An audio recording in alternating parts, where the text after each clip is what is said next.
Ayyuhat talabah al-ahibba, alhamdulillah atas izin Allah Subhanahu wa taala dan juga atas limpahan rahmat dan juga inayahnya yang diberikan kepada kita semua sehingga kita bisa menjalankan kewajiban kita yang berupa salat maghrib secara berjamaah dan juga dilanjutkan dengan majlis ilmu.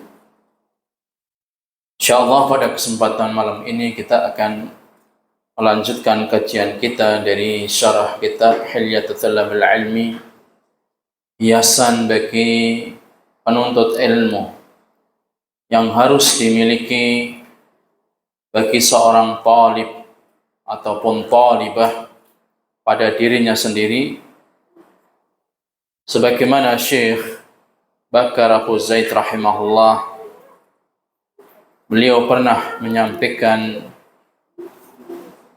ungkapan dari An Amiril Mukminin Umar bin Khattab radhiyallahu an.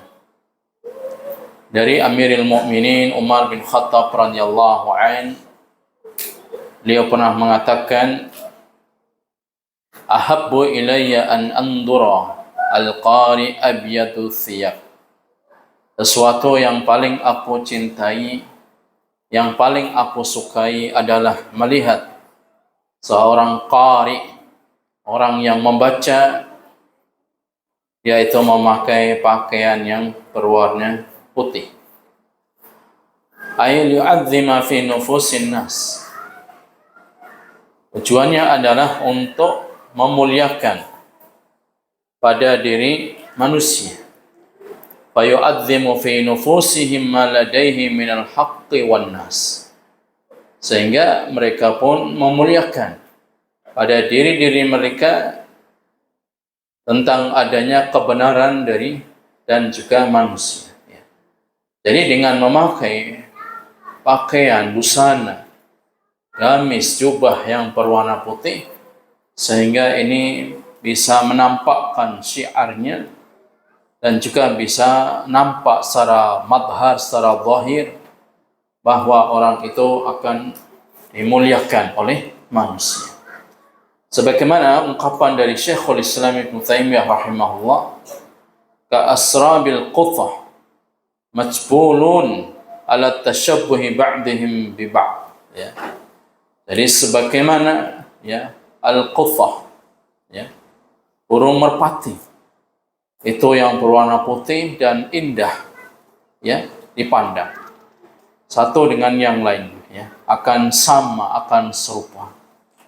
Fa iyyaka thumma iyyaka min libasi at-tasabi. Maka Syekh Bakar Abu Zaid beliau menyampaikan, hati-hatilah, jauhilah kalian semua untuk memakai pakaian kekanak-kanaan, at-tasabi, memakai pakaian kekanak-kanaan.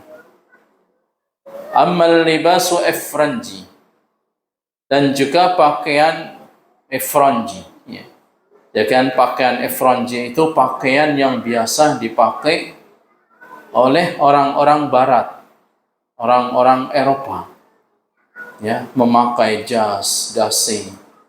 Kemudian bawahnya celananya juga memakai celana jeans. Ini namanya pakaian ifranji.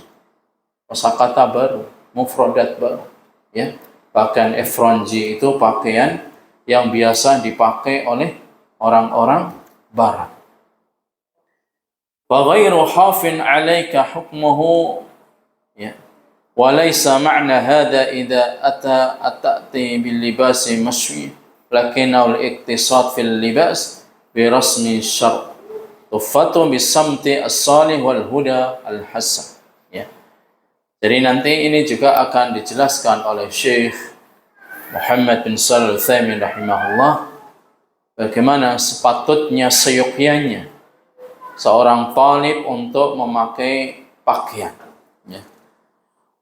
Wa tutlabu dalailu dzalika fi kutubis sunnah war-riqaq la siyama fil jami' al-khatib. ولا تستنكر هذه الإشارة فيما زال أهل العلم yanhabuna ala hadha fi kutubir raqa'iq wal adabi wal libas, ya. Dan pembahasan ini sudah ada, ya, sebagaimana di dalam Al-Jami' membahas tentang libas, tentang pakaian yang harus dipakai bagi seorang muslim. Dan ini akan menjadikan sebuah tanda, simbol, ya, seperti itulah pakaian yang dipakai oleh seorang muslim, apalagi bagi seorang talib. Jadi memang bahasanya Syekh Bakar Abu Zaid ini memang seringkali kita menjumpainya dengan bahasa sastra. Jadi bahasa Arab ini sama dengan bahasa Indonesia, ya. Bahasa Indonesia ada yang biasa resmi, ada yang bahasa sastra yang tinggi. Sama dengan bahasa Jawa. Ada yang bahasa ngoko, ada krama inggil, krama alus. Bahasa Arab juga sama, tingkatannya. Ada yang menggunakan dengan adabnya, menggunakan dengan balaghahnya, atau dengan sastranya. Ya. Maka untuk memahami kalamnya Syekh Bakar Abu Zaid, maka Syekh Utsaimin rahimahullah, beliau ingin mengulas, ingin memberikan pendekatan pemahaman kepada kita semua, ya, yang harus diperhatikan bagi seorang talib terkait tentang masalah pakaian, ya. Ini perlu diperhatikan. Karena di sana juga ada beberapa hadis, ya, terkait tentang libasut taqwa, ya. Dalil di antaranya Allah Subhanahu wa taala, ya, berfirman, ya bani Adam, ya, qad anzalna 'alaikum libasan yuwari sawatikum wa risha wa libasut taqwa, ya. Wahai anak Adam, kata Allah Subhanahu wa taala, sesungguhnya kami telah menurunkan kepadamu pakaian untuk menutup auratmu. Jadi fungsi daripada pakaian itu apa? Untuk menutup aurat. Kalau dia itu memakai pakaian anak kecil, kira-kira bisa nggak menutup auratnya? Ya. Jadi memakai pakaian anak kecil. Anak SMA pakai pakaian anak TK. Bisa menutup aurat nggak? Nggak bisa. Karena tujuan pakaian apa? Untuk menutup aurat. Dan pakaian yang indah untuk perhiasan. Serta pakaian takwa. Itulah yang paling baik, kata Allah Subhanahu wa ta'ala. Dan juga disampaikan oleh hadits Nabi sallallahu alaihi wasallam dari Ammar bin Shu'aib, dari bapaknya, Nabi sallallahu alaihi wasallam bersabda, "Qulu wa tasaddaqu walbasu ghairi israfin wala makhilah." Ya. Dari Ammar bin Shu'aib, dari bapaknya, dari kakeknya, ia berkata, Rasulullah sallallahu alaihi wasallam bersabda, "Makanlah, bersedekahlah, serta berpakaianlah dengan pakaian yang tidak israf, yang berlebih-lebihan, dan juga tidak makhilah, pakaian yang tidak mengandung unsur kesombongan." Syekh Albani rahimahullah menilai hadis ini adalah hadis yang hasan. Ya. Apa di antara adab-adab orang itu berpakaian? Ya. Lebih lagi bagi seorang talib dan talibah perlu diperhatikan. Adab berpakaian yang pertama adalah untuk menutup aurat. Ya, tadi kata Allah Subhanahu wa taala, libasan yuwari sawatikum, pakaian yang bisa menutup aurat. Bukan pakaian yang malah menampakkan aurat. Seperti apa contohnya pakaian yang menampakkan aurat? Pakaian yang terlalu tipis, ya. Jadi serba transparan sampai menggambarkan liku-liku tubuhnya. Ya. You can see. Ya. Jadi pakaian yang serba transparan. Maka ini berarti keluar daripada fungsi pakaian. Ya. Karena fungsi dari pakaian adalah untuk menutup aurat. Kalau dia memakai pakaian yang transparan sampai auratnya itu kelihatan, berarti itu bukan pakaian yang syar'i. Ya. Karena pakaian ini adalah fungsinya untuk menutup aurat. Ya. Terlebih lagi bagi wanita, ya. Jadi bagi talibah, bagi santriwati, ya. Jadi tidak boleh mentang-mentang nanti pas pulang liburan, ya. Nah, ini kan pakaian pesantren, pakaian pondok, pakai gamis, pakai jilbab yang besar. Kalau di rumah kan bebas, ya. Bebas terserah mau pakai pakaian apa, ya. Akhirnya apa? Pakai baju tidur, ya. Jadi baju tidur dibawa keluar rumah, ya. Dengan pakaian baju tidur dan dengan jilbab, ya. Jilbab yang kecil juga, yang mungil, ya. Berarti dia belum paham fungsi daripada pakaian, dia belum paham. Dia hanya paham bahwa pakaian ini aturan pesantren. Pakaian ini hanya dipakai di pesantren, berarti dia belum paham. Jadi sekali lagi, perlu ditanamkan kepada kalian semua bahwa pakaian ini bukan pakaian pesantren. Tapi pakaian yang Allah sampaikan di dalam ayatnya adalah pakaian bagi seorang muslim, identitas kita. Seorang muslim dan muslimah ketika memakai pakaian, hendaknya pakaian itu yang menutup aurat. Bukan pakaian yang ketika itu di majelis ilmu. Bukan pakaian itu dipakai ketika di pesantren, bukan. Bukan pakaian ketika ingin kondangan, bukan. Ya. Tapi ini adalah pakaian identitas seorang muslim. Ya. Yang disampaikan oleh Allah Subhanahu wa taala, yuwari sawatikum warisha. Ya. Jadi pakaian yang menutup aurat dan sebagai perhiasan bagi kalian. Ini yang pertama, untuk menutup aurat. Pertanyaannya, mana aurat laki-laki? Dari mana? Dari pusar sampai lutut. Itu aurat laki-laki. Kalau misalkan, ya, main bola, kelihatan lututnya, aurat bukan? Ya? Bukan. Main bola kan, lututnya kelihatan, aurat bukan? Ya, berarti aurat. Ya. Apapun yang kita kerjakan, ya, baik itu sedang kerja bakti, kemudian kita main bola, olahraga, tetap memperhatikan aurat. Jadi nggak boleh. Wah, ini kan main bola saat itu, pemain timnas saja kan celananya juga selutut. Ini bukan masalah timnas atau bukan.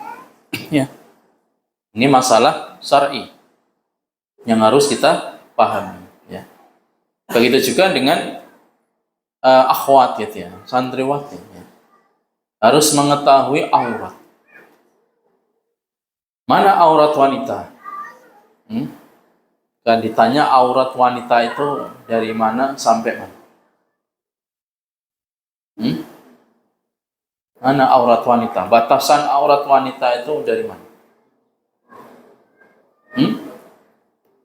Dari mata. Dari mana?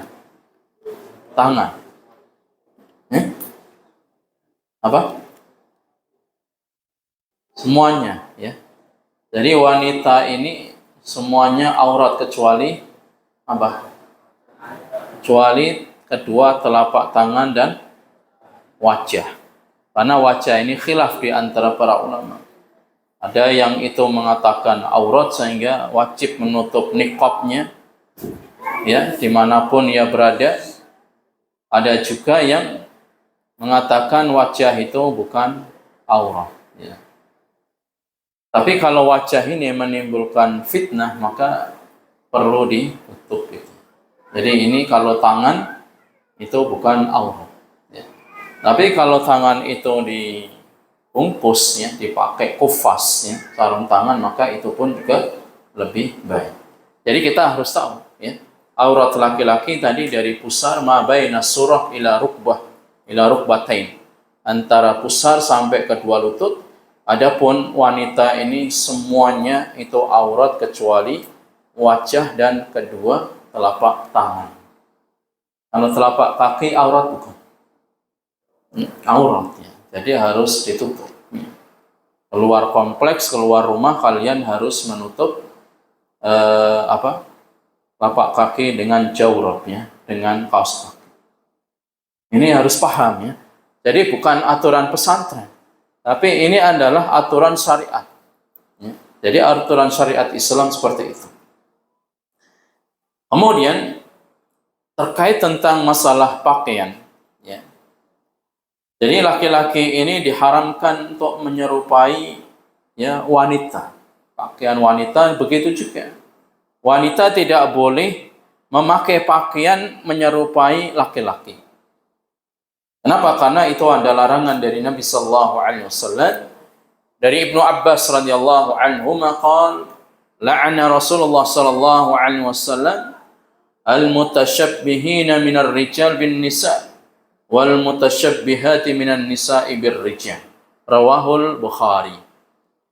Dari Abdullah Ibnu Abbas radhiyallahu anhu, ia berkata, semoga Allah melaknat laki-laki yang memakai pakaian menyerupai wanita dan wanita yang memakai pakaian menyerupai laki-laki. Apa contohnya? Laki-laki memakai pakaian menyerupai wanita. Pakaian apa? Pakaian daster. Bukan itu, ya. Bukan daster, ya. Jadi yang dipakai laki-laki tapi itu menyerupai wanita. Pakaian apa?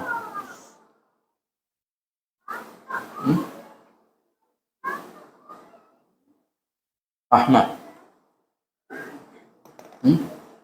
Idris.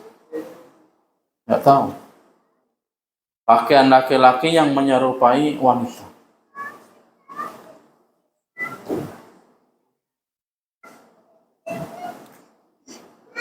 Jadi memakai pakaian, ya, pakai pakaian kaos yang mana itu, ya, yang terlalu nyantrik gitu, ya, sweet.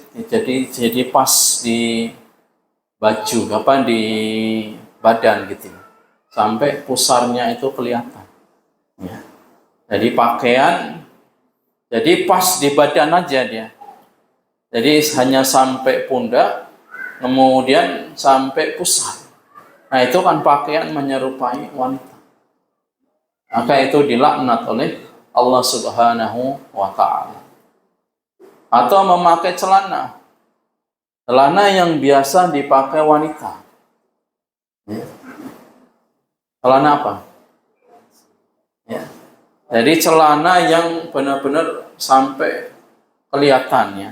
Semuanya dari pahanya sampai bawah. Jadi sampai membentuk, ya. Seperti celana kulot, tapi lebih ini lagi ketat lagi, gitu. Ya. Jadi ini pakaian-pakaian yang dilarang dalam Islam. Jadi laki-laki memakai pakaian kaos juga agak longgar. Pakai celana juga celana yang agak longgar. Bukan celana pensil, ya. Jadi pakaian yang agak longgar. Jadi supaya kita ini tidak menyerupai pakaian wanita. Begitu juga wanita tidak boleh memakai pakaian yang menyerupai pakaian laki-laki. Seperti apa contohnya? Ya. Memakai celana jeans, ya, atau memakai celana yang biasa dipakai laki-laki. Maka ini pun juga tidak diperbolehkan. Ya. Atau wanita yang memakai, ya, memakai baju, ya. Jadi pakai baju yang biasa, baju laki-laki, baju koko misalkan. Ya, ini nggak boleh menyerupai laki-laki. Ya. Jadi haram hukumnya. Wanita yang memakai baju koko atau wanita yang memakai, ya, sarung yang dipakai laki-laki. Ya. Tapi kalau sarung ini untuk menutup aurat ketika dia sholat, nggak apa-apa, ya. Tapi hendaknya dihindari supaya tidak menyerupai yang biasa dipakai laki-laki, gitu, ya. Jadi ini perlu diperhatikan supaya kita ini tidak masuk dalam hadis Allah akan melaknat laki-laki yang menyerupai pakaian wanita dan sebaliknya, wanita yang memakai pakaian menyerupai laki-laki. Al-Hafidz Ibnu Hajar rahimahullah, beliau menjelaskan, adapun seorang yang menyerupai pakaian tadi, ya, sifat aslinya, maka ia diperintahkan untuk meninggalkan, ya, sifat tersebutnya, dan membiasakan diri untuk meninggalkan kebiasaan-kebiasaan yang tidak sesuai dengan syariat Islam. Ya. Jadi ini dalam Fathul Bari beliau menampakkan bahwa jika seseorang itu kebiasaan memakai tadi, laki-laki yang memakai kaos yang ketat gitu ya, jadi antara ya pundak sampai di atas pusar, ini kan biasanya dipakai wanita ya. Maka ini tidak boleh. Kalau kebiasaan itu harus diganti, dirubah ya. Kemudian terkait tentang masalah libas ya, pakaian, disunahkan menampakkan nikmat Allah Subhanahu wa taala dalam berpakaian. Ya. Jadi Allah Subhanahu wa taala itu sangat menyukai seseorang yang diberi nikmat kemudian ia tampakkan dalam nikmat tersebut. Apa maksudnya? Hadis dari Abul Ahwas dari bapaknya. Beliau pernah mendatangi Nabi sallallahu alaihi wasallam fi thawbin dunin faqala alaka mala qala na'am qala min ayyil mal qala qad atani Allah min al-ibil wal ghanam wal khayl wal raqiq qala fa idza ataka Allah malan falyara athara ni'matallah 'alaika wa karamati. Rawahu Abu Daud. Nabi sallallahu alaihi wasallam pernah bersabda, ya, ada seseorang yang ketika bertanya kepada Nabi sallallahu alaihi wasallam, beliau menghadap Nabi dengan pakaian yang lusuh. Tahu pakaian lusuh? Pakaian lusuh tahu? Pakaian yang memang itu tidak enak dipandang, ya, kucel. Kemudian Rasulullah sallallahu alaihi wasallam bertanya lagi, ya, harta apa saja ya? Ya. Jadi maka beliau bertanya, apakah engkau mempunyai harta? Ya, jadi melihat pakaian yang kucel yang enggak enak dipandang. Kamu punya uang enggak gitu? Kalau bahasa kita punya duit enggak? Ya. Ia menjawab, ya iya, saya punya duit. Ya. Bahkan saya mampu membeli baju satu kodi gitu, satu lusin. Ya bertanya, ya Rasulullah sallallahu alaihi wasallam tadi, ya, ketika beliau bertanya, punya uang enggak? Laki-laki tadi ya punya. Dia bertanya lagi, harta apa yang kau miliki gitu. Ia menjawab, Allah telah memberiku onta. Laki-laki itu punya onta, punya kambing, punya kuda dan punya budak. Lengkap dia. Ya. Dia bersabda, jika Allah memberimu harta, maka tampakkanlah harta yang engkau miliki. Ya. Kenapa? Karena Allah Subhanahu wa taala menyukai orang yang menampakkan harta yang Allah berikan masih ada melekat pada dirinya, ya, ada asarnya. Gitu ya. Jadi ada asarnya. Jadi ada nampak kalau dia itu mendapatkan rezeki dari Allah Subhanahu wa taala.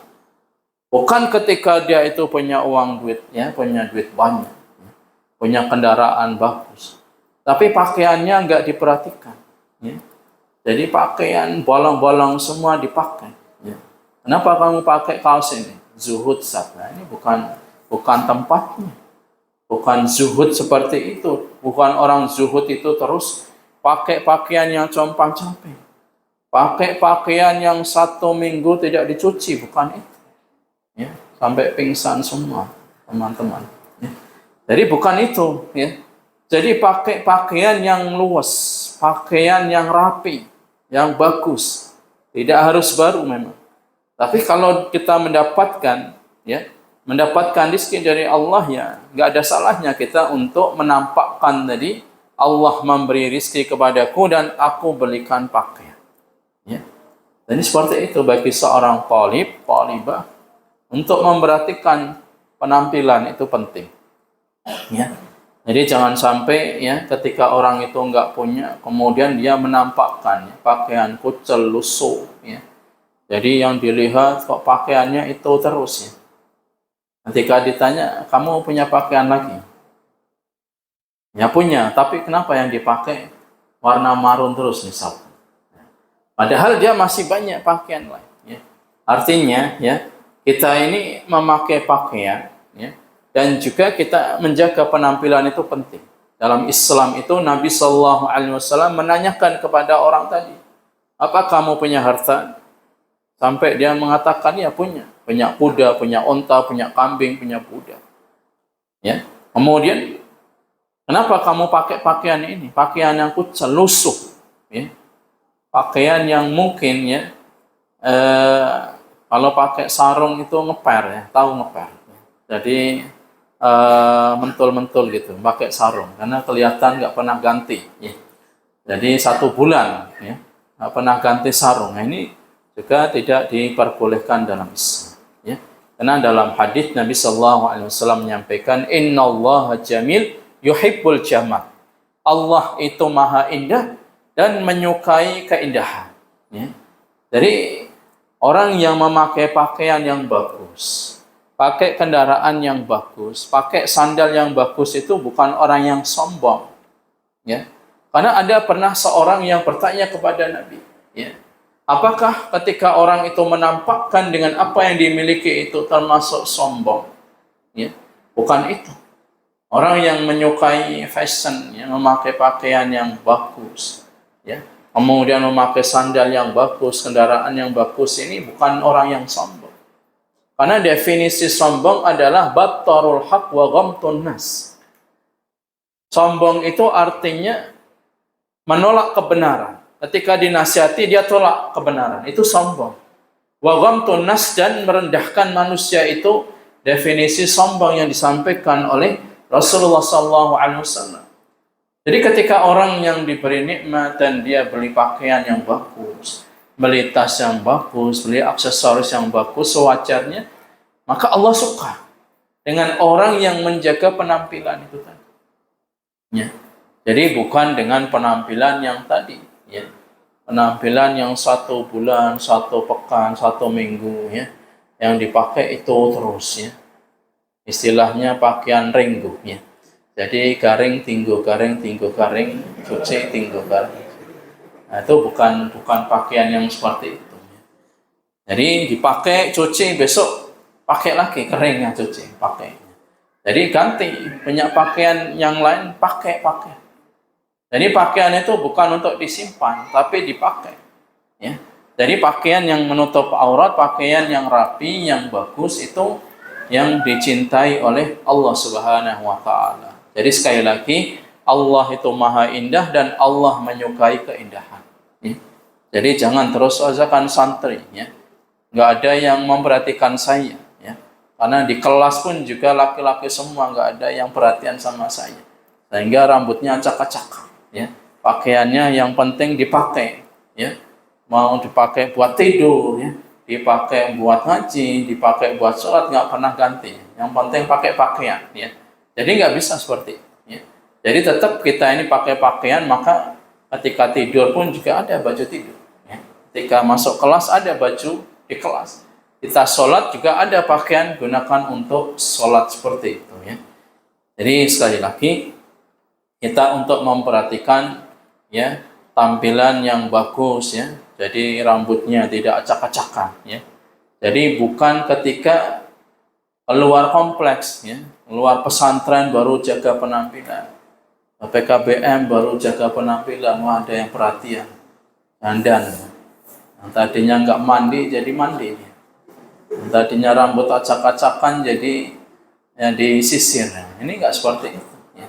Jadi menjaga penampilan itu bukan ketika kita keluar, tapi kapanpun, dimanapun itu tetap kita menjaga kerapian, ya.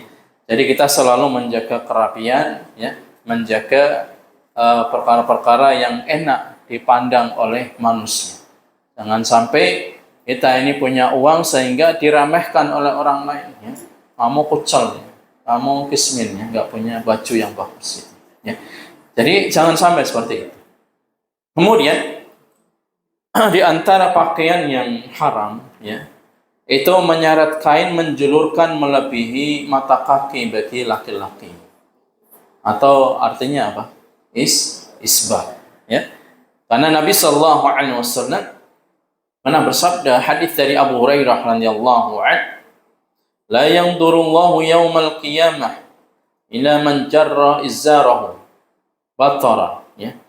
Dari sahabat Abu Hurairah radhiyallahu anhu, Rasulullah sallallahu alaihi wasallam bersabda, Allah, ya, pada hari kiamat Allah tidak akan melihat orang yang menjulurkan kain sarungnya atau menjulurkan celananya karena sombong. Sehingga hadis ini perlu kita pahami. Bagaimana Ustaz kalau saya ini memakai sarung atau celana di bawah mata kaki, tapi saya tidak sombong? Nggak bisa. Karena sombong itu tadi dia tidak mengikuti ajaran dari Nabi Sallallahu Alaihi Wasallam. Orang yang menjulurkan, ya, celananya di bawah mata kaki atau sarung di bawah mata kaki itu sudah sombong. Bukan terus kalau saya pakai nggak sombong gimana? Boleh nggak? Ya. Bagaimana kalau Abu Bakar As-Siddiq, beliau ini celananya atau sarungnya di bawah mata kaki? Jadi Abu Bakar As-Siddiq itu sudah yata'ahad, sudah berusaha untuk menarik sarungnya itu di atas mata kaki. Tapi karena beliau itu nahif, beliau ini kurus, sehingga sarungnya itu terus melorot gitu. Jadi sudah ditarik karena kurus, kemudian beliau sarungnya, ya, melorot lagi. Ini beda kasusnya, ya. Jadi kalau kalian, ya, punya celana, perhatikan, ya. Kalian lebih eman-eman mana? Eman-eman celananya dipotong di atas mata kaki, atau kaki kalian itu masuk ke neraka? Eman-eman mana? Eman-eman celananya atau eman-eman kakinya? Gitu, ya. Jadi kata Nabi sallallahu alaihi wasallam, ma asfala minal ka'bain minal izari fa finnah. Pakaian, ya, celana ataupun sarung yang ada di bawah mata kaki, maka itu tempatnya di neraka. Hati-hati, ya. Hati-hati kita menyelisihi perintah Nabi sallallahu alaihi wasallam. Dan ini bukan aturan pesantren. Kalau di pesantren pakai celananya di atas mata kaki, nanti ketika pas pulang ke rumah liburan pakai celana jeans, jadi sampai telapak kakinya nggak kelihatan. Nah, ini salah, ya. Jadi nggak paham. Begitu juga dengan wanita, gitu, ya. Jadi wanita tetap untuk menutup kedua mata kakinya, karena itu adalah aurat, ya. Jadi hadis ini berlaku bagi laki-laki. Kalau bagi wanita, justru dia itu untuk menutup kedua mata kakinya, ya, kedua telapak kakinya ditutup kalau wanita. Kalau laki-laki justru diangkat, gitu, ya. Diangkat sarung dan celananya di atas mata kaki. Jadi nggak usah takut, ya. Nggak usah terus kita ini baper, gitu, ya. Jadi baperan, saya digunjing, ya. Saya dihina, ya. Dikiranya kebanjiran, gitu, ya. Dikiranya celana adik saya pakai, ya. Nggak usah perhatikan itu, ya. Orang ini orang jahil, gitu, ya. Jadi nggak usah diperhatikan. Orang yang jahil nggak paham itu jangan kalian hiraukan, ya. Jadi orang yang nggak paham justru kita nasihati. Pakaian laki-laki, pakaian wanita seperti itu, gitu, ya. Jadi ini masih terkait tentang masalah pakaian yang insya Allah akan kita lanjutkan di kesempatan yang akan datang, ya. Penting kita untuk memakai pakaian yang islami, dan perlu kita jauhi pakaian-pakaian yang dilarang. Di antaranya tadi, ya, di bawah mata kaki, kemudian nanti pakaian laki-laki yang terbuat dari sutra, ini juga dilarang oleh Nabi Sallallahu Alaihi Wasallam. Kemudian laki-laki yang memakai baju wanita dan wanita yang memakai baju laki-laki, ini pun mendapatkan laknat dari Allah Subhanahu Wa Taala. Dan ini semuanya adalah aturan Islam, syariat Islam, bukan aturan pesantren. Ini harus kita paham, ya. Jadi jangan terus keluar pesantren, keluar komplek, pulang ke rumah, kemudian langsung dirubah semua, ya. Rubah tetap, ya. Saya di rumah, kalau di rumah saya ingin menjadi anak pang aja, nggak bisa, ya. Nggak bisa. Jadi di pesantren santri, ya. pakaiannya sopan, kemudian ketika rumah ingin menjadi anak pang ini nggak bisa seperti itu. Ya, itu juga dengan santriwati perempuan ya. Di pesantren memakai ya, pakai gamis ya, pakai jilbab yang besar. Nanti pulang ke rumah ya, pakai itu baju tidur keluar. Nah ini juga nggak pas ya, karena berarti dia belum paham ya, belum paham tentang pakaian identitas seorang muslimah gitu ya. Tafi bihadzal qadar bi kafaratul majlis subhanakallahumma hamdika asyhadu an la ilaha illa anta astaghfiruka wa atubu ilaik. Assalamualaikum warahmatullahi wabarakatuh.